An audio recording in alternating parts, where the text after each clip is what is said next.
ಶ್ರೀಮಾತ್ರೇ ನಮಃ, ಶ್ರೀ ಗುರುಭ್ಯೋ ನಮಃ. ಹೀಗೆ ನಾವು ಕಳೆದ ಒಂದು ಸಂಚಿಕೆಯಲ್ಲಿ ರಾಮಾಯಣ ಅಯೋಧ್ಯಾಕಾಂಡ ಕಳೆದ ಒಂದು ಸಂಚಿಕೆಯಲ್ಲಿ ಭಾರದ್ವಾಜ ಮಹರ್ಷಿಗಳು ತಮ್ಮ ತಪೋಶಕ್ತಿಯಿಂದ ಬಂದಿರುವಂಥ ಲಕ್ಷಾಂತರ ಜನ ಸೈನಿಕರಿಗೆ, ಅಯೋಧ್ಯವಾಸಿಗಳಿಗೆ, ಮಹರ್ಷಿಗಳಿಗೆ ಮತ್ತು ರಾಜಕುಮಾರರಾಗಿರುವಂತಹ ಭರತ ಶತ್ರುಘ್ನರಿಗೆ ಎಂತಹ ಒಂದು ಆತಿಥ್ಯವನ್ನು, ಈ ಜನ್ಮದಲ್ಲಿ ಯಾರೂ ಹೊಂದದೇ ಇರುವಂಥ ಆತಿಥ್ಯವನ್ನು, ಕುದುರೆಗಳು ಮತ್ತು ಒಂಟೆಗಳು ಕೂಡ ಸಂತೋಷ ಪಡುವಂತಹ ಮತ್ತು ಜೀವನದಲ್ಲಿ ಯಾವತ್ತೂ ಹೊಂದದೇ ಇರುವಂಥ ಆತಿಥ್ಯವನ್ನು ಕೊಟ್ಟಿದ್ದಾರೆ ಅಂತ ಹೇಳಿ, ಮತ್ತೆ ಒಂದೇ ಹೊತ್ತಿಗೆ ಇದನ್ನೆಲ್ಲ ಕೋರಿರ್ತಾರೆ. ಬ್ರಹ್ಮದೇವರ ಹತ್ರ, ಚಂದ್ರನ ಹತ್ರ ಮತ್ತು ಕುಬೇರನ ಹತ್ರ ಇದನ್ನೆಲ್ಲ ಒಂದೇ ಹೊತ್ತಿಗೆ ಕೋರ್ಕೊಂಡಿರ್ತಾರೆ. ಮಾರನೇ ದಿನ ಏನೋ ಎಲ್ಲವೂ ಅದೃಶ್ಯ ಆಗೋಗ್ಬಿಡುತ್ತೆ. ನಂತರ ಭರತ, ಕೌಸಲ್ಯ, ಸುಮಿತ್ರ, ಕೈಕೇಯಿ ಬಂದು ಭಾರದ್ವಾಜ ಮಹರ್ಷಿಗಳ ಪಾದಕ್ಕೆ ನಮಸ್ಕಾರ ಮಾಡ್ಕೊಳ್ತಾರೆ. ಆಗ ಭಾರದ್ವಾಜರು ಭರತನನ್ನು ಕರೆದುಬಿಟ್ಟು, ಈ ಮೂರು ನಿಮ್ಮ ಜನ, ನಿಮ್ಮ ಅಮ್ಮಂದ್ರಲ್ಲ, ಇವರಲ್ಲಿ ಯಾರು ಅಂತ ಹೇಳು, ಪರಿಚಯ ಮಾಡಿಸು ಅಂತ ಹೇಳ್ತಾರಂತೆ. ಆಗ ಭರತ ಸುಮಿತ್ರ ಕೈಯನ್ನು ಇಟ್ಕೊಂಡ್ಬಿಟ್ಟು, ಕೌಸಲ್ಯಮ್ಮನ ಕೈಯನ್ನು ಇಟ್ಕೊಂಡ್ಬಿಟ್ಟು, ಸಿಂಹದಂತೆ ನಡೆಯುವಂಥ ನಡಿಗೆ ಇರುವಂಥವನು, ಅದಿತಿಗೆ ದಾತನನ್ನು ಎತ್ತಂತೆ, ಶ್ರೀರಾಮನನ್ನು ಎತ್ತಂತ ತಾಯಿ ನಮ್ಮಮ್ಮ ಕೌಸಲ್ಯಮ್ಮ, ವೀರರು ಪರಾಕ್ರಮವಂತರು ಆಗಿರುವಂಥ ಲಕ್ಷ್ಮಣ ಶತ್ರುಘ್ನರನ್ನು ಎತ್ತಂತ ತಾಯಿ ಸುಮಿತ್ರ, ರಾಮ ಅರಣ್ಯವಾಸಕ್ಕೆ ಹೋಗೋದಕ್ಕೆ ಕಾರಣವಾಗಿರುವಂಥವಳು, ತಾಳಿ ಕಟ್ಟಿರುವಂಥ ಗಂಡನ ಮರಣಕ್ಕೆ ಕಾರಣವಾಗಿರುವಂಥ ದುಷ್ಟ ಚರಿತ್ರೆ ಇರುವಂಥವಳು, ಯಾವಾಗಲೂ ಕೋರಿಕೆಯಿಂದ ತಿರುಗ್ತಾ ಇರುವಂಥವಳು, ಕ್ರೋಧದಿಂದ ಇರುವಂಥವಳೆ ಈಕೆ ನಮ್ಮಮ್ಮ ಕೈಕಮ್ಮ ಅಂತಾರಂತೆ. ಆಗ ಭಾರದ್ವಾಜರು ಈಕೆ ರಾಮನ ಅರಣ್ಯವಾಸಕ್ಕೆ ಬಂದಿರೋದಕ್ಕೆ ಕಾರಣವಾಗಿರುವಂಥ ಮಾತು ವಾಸ್ತವ. ಆದರೆ ರಾಮ ಈಗ ಅರಣ್ಯವಾಸ ಹೋದರೆ ತಪ್ಪಿದ್ರೆ ದೇವತೆಗಳಿಗೆ, ಋಷಿಗಳಿಗೆ ರಕ್ಷಣೆ ಅನ್ನುವಂಥದ್ದು ಇರೋದಿಲ್ಲ. ಆದ್ದರಿಂದ ರಾಮ ಅರಣ್ಯವಾಸಕ್ಕೆ ಹೋಗುವಂತೆ ಕೈಕೆಯಿಂದ ದೇವತೆಗಳೇ ಯಾಕೆ ಬಾಯಿಂದ ನುಡಿಸಿದರೆ, ಇದರಿಂದ ನೀನು ಯಾವಾಗಲೂ ಕೈಕೆಯಲ್ಲಿ ದೋಷವನ್ನು, ಆಕೆಯನ್ನು ತಪ್ಪಾಗಿ ಮಾತನಾಡಬೇಡ ಅಂತ ಹೇಳ್ತಾರಂತೆ. ಭಾರದ್ವಾಜರ ಮಾತಿಗೆ ಸರಿ ಅಂದಿರುವಂಥ ಭರತರು, ಸರಿ ನೀವು ಹೇಳ್ದಂಗೆ ಪ್ರವರ್ತಿಸ್ತೀನಿ, ರಾಮ ಎಲ್ಲಿದ್ದಾನೋ ನಮಗೆ ಹೇಳ್ರಿ ಅಂತ ಕೇಳ್ತಾರಂತೆ. ಇಲ್ಲಿ ಕಥೆಯಲ್ಲಿ ಒಂದು ಸ್ವಲ್ಪ ವಿರಾಮವನ್ನು ತೆಗೆದುಕೊಂಡು ಭಾರದ್ವಾಜ ಮಹರ್ಷಿಗಳ ಒಂದು ಜೀವನದ ವೈಶಿಷ್ಟ್ಯತೆ ನಾನು ಬಾಲಕಾಂಡದಲ್ಲಿ ನಿಮ್ಮೆಲ್ಲರಿಗೂ ಮನವಿ ಮಾಡಿದ್ದೆ. ಮಹರ್ಷಿಗಳು ಅಂತಂದರೆ ಅರಣ್ಯದಲ್ಲೋ ಎಲ್ಲೋ ಗುಹೆಯಿಂದ ಜನಾವಾಸಕ್ಕೆ ದೂರವಾಗಿದ್ದು ಬಿಟ್ಟು ಮೂಗು ಮುಚ್ಕೊಂಡು ತಪಸ್ಸು ಮಾಡುವಂಥವರು. ಹೌದು, ಹಾಗೂ ಅವರು ಜನಕ್ಕೆ ಹಿತವಾಗಿರುವಂಥ ವಿಷಯಗಳನ್ನು ಕಂಡುಹಿಡಿದು ಅವುಗಳನ್ನು ನಾವು ಇವಾಗಲೂ ಏನು ಮಾಡ್ತಾ ಇರ್ತೀವಿ, ನಾವು ಅದರಿಂದ ಪ್ರಯೋಜನವನ್ನು ಹೊಂದುವಂತೆ ಮಾಡ್ತಾ ಇರ್ತಾರೆ ಅಂತ ನಾವಿಲ್ಲಿ ತಿಳ್ಕೊಬೇಕಾಗುತ್ತೆ. ನೋಡಿ, ನಾವು ಕರೆಂಟನ್ನು ಕಂಡುಹಿಡಿದಿರುವಂಥವ್ರು ಯಾರು ಅಂತಂತಂದರೆ ನೋಡ್ರಿ, ವಿಮಾನವನ್ನು ಕಂಡುಹಿಡಿದಂಥವ್ರು ಯಾರು ಅಂತಂದರೆ ಪಾಶ್ಚಾತ್ಯರ ಹೆಸರನ್ನು ಹೇಳ್ತೀವಿ. ಯಾರು? ರೈಟ್ ಬ್ರದರ್ಸ್ ಅಂತ ನಾವು ಹೇಳ್ತೀವಿ. ರೈಟ್ ಬ್ರದರ್ಸ್ಗಿಂತ ಸಾವಿರ ವರ್ಷಗಳ ಪೂರ್ವವೇ ಯಾರು ಹೈಂದವರು ವಿಮಾನಯಾನದ ಬಗ್ಗೆ ಗೊತ್ತಿತ್ತು. ವೇದ ಕಾಲಕ್ಕೆ ವಿಮಾನಯಾನ ತಿಳಿದಿತ್ತು. ಋಗ್ವೇದದಲ್ಲಿ ಅನೇಕ ಕಡೆ ವಿಮಾನಗಳ ಬಗ್ಗೆ ಮಂತ್ರಗಳಿದ್ದಾವೆ. ಋಗ್ವೇದದ ಪ್ರಥಮ ಮಂಡಲದ 116ನೇ ಸೂಕ್ತದಲ್ಲಿ ಮೂರನೇ ಮಂತ್ರ ಕೂಡ ವಿಮಾನದ ಬಗ್ಗೆನೇ ಇದೆ. ಹಾಗೂ ಅಶ್ವಿನಿ ದೇವತೆಗಳು ಬಹಳ ಪ್ರಖ್ಯಾತವಾಗಿರುವಂತಹ ವಿಮಾನ ಚೋದಕರು ಅಂತಂದರೆ ಪೈಲಟ್ಗಳು ಅಂತ ಯಾವುದು ವೇದಗಳು ಹೇಳ್ತಾ ಇದ್ದಾವೆ. ವಿಮಾನಗಳನ್ನು ಯಂತ್ರಗಳೊಂದಿಗೆ ನಡೆಸ್ತಾ ಇದ್ರು. ಇದನ್ನು ಅಂತರಿಕ್ಷವನ್ನು ದಾಟುವಂಥ ಸಾಮರ್ಥ್ಯತೆ ಇತ್ತು. ಇದು ನೀರಿನ ಮೇಲೆ ನಡೀತಾ ಇರುವಂಥ ವಿಮಾನವಾಗಿ ಹೇಳ್ಬೋದಾಗಿತ್ತು. ಆ ಕಾಲದ ವಿಮಾನಗಳು ಬರೀ ನೀರಿನಲ್ಲೇ ಅಲ್ಲ, ಭೂ ವಾತಾವರಣದಲ್ಲೂ ಮತ್ತು ಅಂತರಿಕ್ಷ ವಾತಾವರಣದಲ್ಲೂ, 3 ವಾತಾವರಣದಲ್ಲೂ ಬಹಳ ಸುಲಭವಾಗಿ ಹೋಗುವಂಥ ವಿಮಾನಗಳಿದ್ವಂತೆ. ಒಂದೇ ವಿಮಾನ ನೀರಿನಲ್ಲೂ ಹೋಗ್ತಾ ಇತ್ತಂತೆ, ಭೂಮಿಯ ಉಪರಿತಲದ ಮೇಲೆ ಹೋಗ್ತಾ ಇತ್ತಂತೆ, ಮತ್ತು ಅಂತರಿಕ್ಷದಲ್ಲಿ ಬೇರೆ ಬೇರೆ ಗ್ರಹಗಳಲ್ಲೂ ಕೂಡ ಹೋಗ್ತಾ ಇತ್ತು ಅಂತ ನಾವಿಲ್ಲಿ ತಿಳ್ಕೊಬೇಕಾಗುತ್ತೆ. ಆಧುನಿಕ ಕಾಲದವರು ಕಂಡುಹಿಡಿಯುವಂಥದ್ದು ಕೇವಲ ಎಲ್ಲಿ ಒಂದೇ ಒಂದು ಏನು ಭೂಮಿಯಿಂದ ಕೆಲವಷ್ಟು ಅಡಿಗಳು ಮಾತ್ರನೇ ಆರುವಂಥದ್ದು ನಾವು ನೋಡ್ಕೋಬೋದು. ಭಾರದ್ವಾಜರ ವೈಮಾನಿಕ ಶಾಸ್ತ್ರ ಅವರು ಬಹಳಷ್ಟು ರಚನೆ ಮಾಡಿದ್ದಾರೆ ಅಂತ ನಾವಿಲ್ಲಿ ತಿಳ್ಕೊಬೇಕಾಗುತ್ತೆ.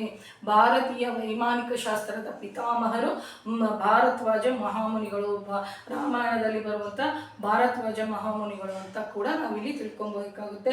1952ರಲ್ಲಿ ಮೈಸೂರಿನಲ್ಲಿ ಅಂತರ್ಜಾತೀಯ ಸಾಂಸ್ಕೃತಿಕ ಅಕಾಡೆಮಿ ಡೈರೆಕ್ಟರ್ GR ಜೈಪಾಲೆ ಅವರು ಭಾರದ್ವಾಜರ ವೈಮಾನಿಕ ಶಾಸ್ತ್ರಕ್ಕೆ ಸಂಬಂಧಿಸಿರುವ ಅಂಶಗಳು ಸಿಕ್ಕಿದೆಯಂತೆ. ಸಂಸ್ಕೃತದಲ್ಲಿ ಅತಿ ಪ್ರಾಚೀನವಾಗಿರುವಂತಹದ್ದು ಪ್ರಾಚೀನವಾಗಿರುವಂತಹ ಗ್ರಂಥ ಅಂತಂದರೆ ಇದೆ ಅಂತೆ.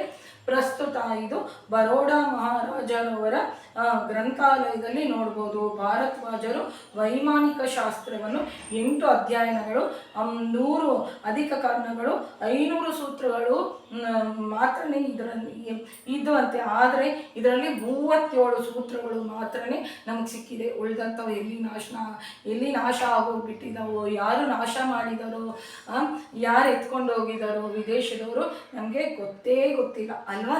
ಎಷ್ಟೊಂದು ನಮ್ಮ ದೇಶದಲ್ಲಿ ಮೊಘಲರು ಹಾಗೂ ಯಾರು ಬ್ರಿಟಿಷರು ಕೊಳ್ಳೆ ಹೊಡೆದಿರುವಂಥದ್ದು ಸಂಪತ್ತು ಅಂತಲೇ ನಮಗೆ ಗೊತ್ತು. ಆದರೆ ಅದಕ್ಕಿಂತ ಬೆಲೆ ಬಾಳುವಂಥ ಗ್ರಂಥಗಳನ್ನು ಅವರು ಎತ್ಕೊಂಡು ಹೋಗ್ಬಿಟ್ಟಿದ್ದಾರೆ. ಅವ್ರ ದೇಶಕ್ಕೆ ಕಳ್ತನ ಮಾಡ್ಕೊಂಡು ಹೋಗಿದ್ದಾರೆ.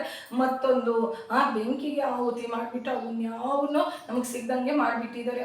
ಒಂದು ಜಾತಿ ನಿರ್ವೀರ್ಯ ಆಗಬೇಕು ಅಂತಂದರೆ ಅಲ್ಲಿ ಫಸ್ಟು ಗ್ರಂಥಗಳನ್ನು, ಅಲ್ಲಿರುವಂಥ ಜ್ಞಾನವನ್ನು ಸುಟ್ಟಾಕ್ಬಿಟ್ರೆ ಆ ಜನರು ಬುದ್ಧಿ ಕಡಿಮೆ ಅವ್ರು ಆಗ್ಬಿಡ್ತಾರೆ ಅಂತಂದು ಹೇಳ್ತಾ ಇರ್ತಾರೆ.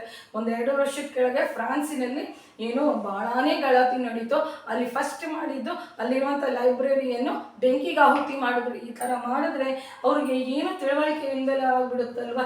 ನಮಗಿರುವಂಥ ಕೆಪಾಸಿಟಿ, ನಮ್ಮ ಪೂರ್ವಿಕರಿಗಿರುವಂಥ ಒಂದು ಜ್ಞಾನ ಭಂಡಾರತೆ ಮುಂದಿನ ತಲೆಮಾರುಗಳಿಗೆ ಸಿಕ್ಕದಲ್ಲೇ ಎಂಥ ದುಷ್ಟ ಕಾರ್ಯಗಳನ್ನು ಮಾಡಿದಾರಲ್ಲ. ನಾವು ಹೋಗಿರುವಂಥ ಸಂಪತ್ತಿನ ಬಗ್ಗೆ ಯಾವತ್ತೂ ಚಿಂತೆ ಮಾಡಬಾರ್ದು. ಜ್ಞಾನ ಸಂಪತ್ತು ಹೋಗಿದೆಯಲ್ವಾ, ಇದ್ರ ಬಗ್ಗೆ ನಾವು ಎಷ್ಟು ಬೇಜಾರು ಮಾಡಿಕೊಂಡ್ರೂ ಕಡಿಮೆ ಅಂತ ನಾನು ಹೇಳ್ತಾ ಇದ್ದೀನಿ. ಭಾರದ್ವಾಜರು ತಮ್ಮ ದಿನದ ವೈಮಾನಿಕ ಶಾಸ್ತ್ರಜ್ಞರಾಗಿ ನಾರಾಯಣ ಮುನಿ, ಶುಕಮುನಿ, ಗಾರ್ಗಯ, ವಾಚಸ್ಪತಿ, ಚಕ್ರಯಾಣ, ದಂಡಿನಾಥ, ವಿಶ್ವನಾಥ, ಗೌತಮ, ಲಲ್ಲಾಚಾರ್ಯ, ವಿಶ್ವಾಂಬರ, ಅಗಸ್ತ್ಯ, ಗೌಲಭ, ಅತ್ರಿ, ಗವಾಯ, ವ್ಯಾಸ ಮೊದಲಾಗಿರುವಂಥ 36 ಜನರ ಬಗ್ಗೆ ಹೇಳ್ತಾರಂತೆ. ಇವರೆಲ್ಲರೂ ವೈಮಾನಿಕ ಶಾಸ್ತ್ರಗಳ ಪಟ್ಟಿಕಾ, ಕ್ರಿಯಾಸಾರ, ಯಂತ್ರಕಲ್ಪ, ಕೌಶಲೀಯ, ಲೋಹತಂತ್ರ, ದರ್ಪಣ ಪ್ರಕರಣ, ವಿಮಾನ ಚಂದ್ರಿಕಾ, ವ್ಯೋಮತಂತ್ರ, ಕೇಟಾಯನ ಪ್ರತೀಕ, ಯಾನಬಿಂದು, ಮಣಿಭದ್ರಿಕಾ, ಲೋಹ ಪ್ರಕರಣ,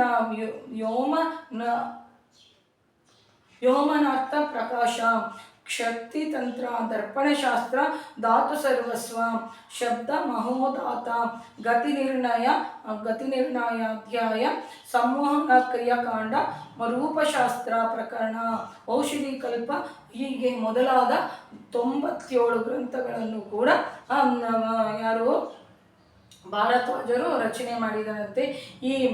ಈ ಗ್ರಂಥಗಳಲ್ಲಿ ಒಂದು ಕೂಡ ಸಿಕ್ಕಿಲ್ಲವಂತೆ.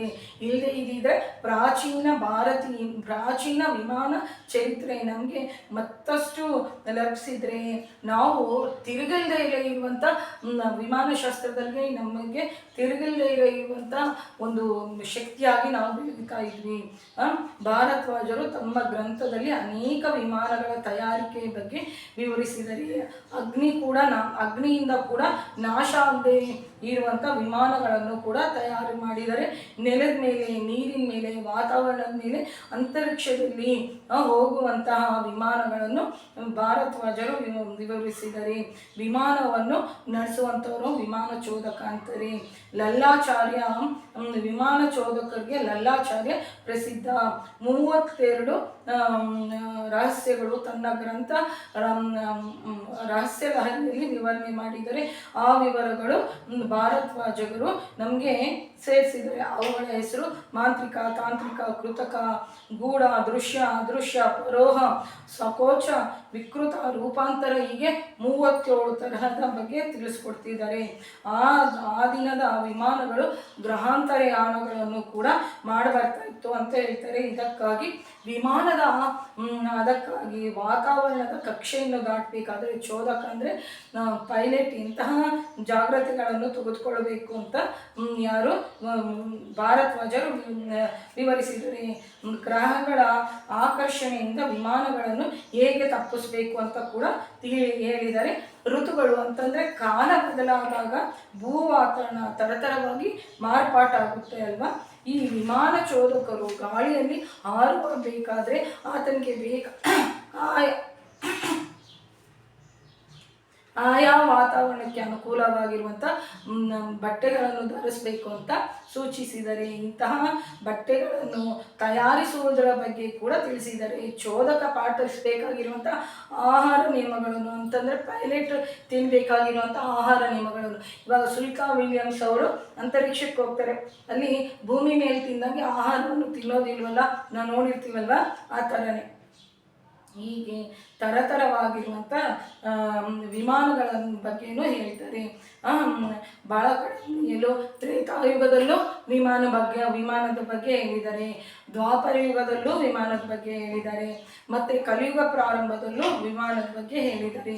ಭಾಳ ಕಡೆನೇ ಹೇಳಿದ್ದಾರೆ.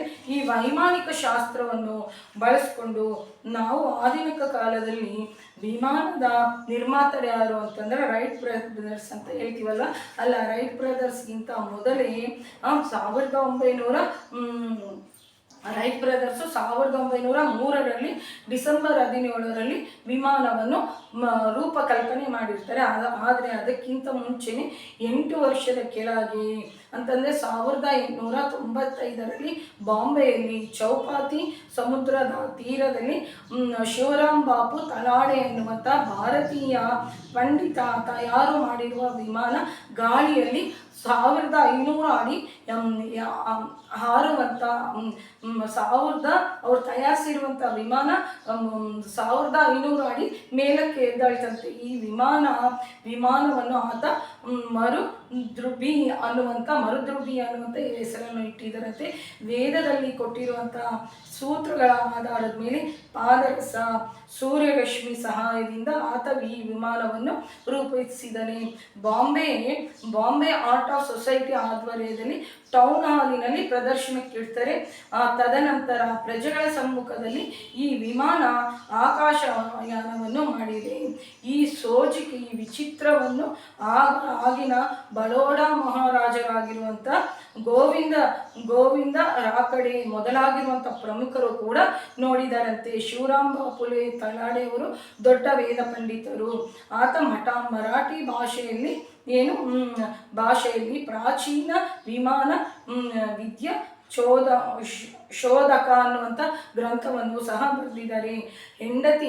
ಅದೇ ಸಮಯದಲ್ಲಿ ಅವರ ಹೆಂಡತಿ ಮರಣ ಹೊಂದುತ್ತಾರಂತೆ. ಆ ಸಮಯದಲ್ಲಿ ಅವರು ಬಹಳ ವಿರಕ್ತರಾಗ್ಬಿಟ್ಟು ಆತನ ಪರಿಶೋಧನೆಗಳನ್ನೆಲ್ಲ ಪಕ್ಕಕ್ಕಿಟ್ಬಿಡ್ತಾರೆ.